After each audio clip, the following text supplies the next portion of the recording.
This week has marked a significant development in the ongoing crisis in Gaza, with the UN Security Council adopting a resolution calling for an immediate ceasefire. It's the first time in almost 6 months of fighting that the US has not blocked such a vote. This week, I spoke with James Elder, UNICEF official spokesperson, to understand the implications for the ceasefire in Gaza. Now, he said the last few days have been particularly devastating, that mothers and fathers who have somehow managed to shelter their young children from the bombing so far, now forced to watch them die in their arms due to malnutrition. Now, he says plenty of aid is available, but it's being blocked. It means that children are perishing just 15 minutes from where hundreds of aid trucks are sitting idle at the border. Now, James, who has worked with the United Nations for more than 20 years in some of the world's deadliest conflict zones, says that what he's witnessed in Gaza is like nothing he's seen before.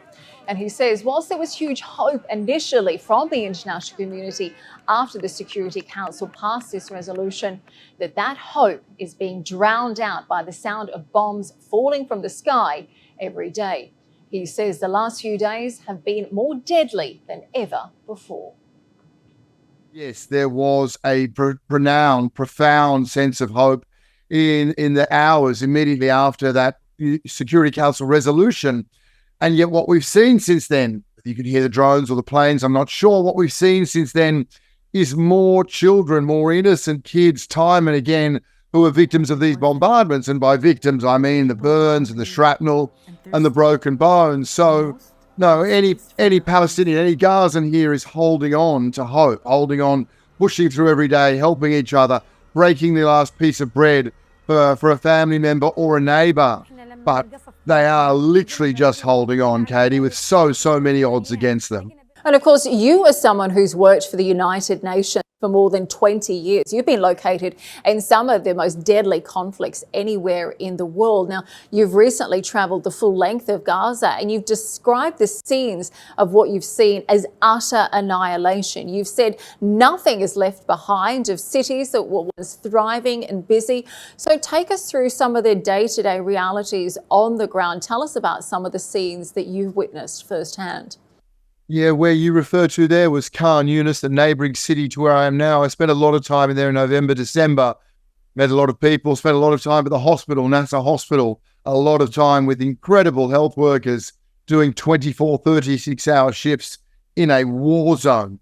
And as they would say to me as well, they were doing the work that they knew they loved to do and they were born to do, as that some had said, but they were terrified because their families were outside. So I knew that area well, and I went through it now and just annihilated street after street, rubble everywhere. I have not seen that level of devastation, which in my mind segued to here, to Rafah, and why we cannot see that happen here. But yes, those scenes, so Khan Yunis is now, it's like it doesn't exist. Gaza City feels somehow the same, just cracked rubble and steel as far as you can see, and stunned looking people because home after home have been destroyed.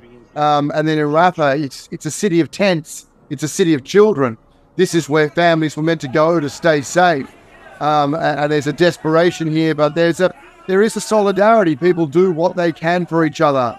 And then, Katie, as you say, I've been across the Gaza Strip. In the north is a level of suffering that I can't say defies words, but it is getting to a point where we're seeing children die of malnutrition, of dehydration. You see parents in tears over a child's cot, a child who's paper thin. This is a mother who's done everything she can to protect her child from these relentless, I'm sorry I get distracted because the air is busy tonight, relentless bombardments. And now she's trying to protect her child from starvation. And these mothers and fathers are learning that the real decisions about the safety of their children are being made by people elsewhere.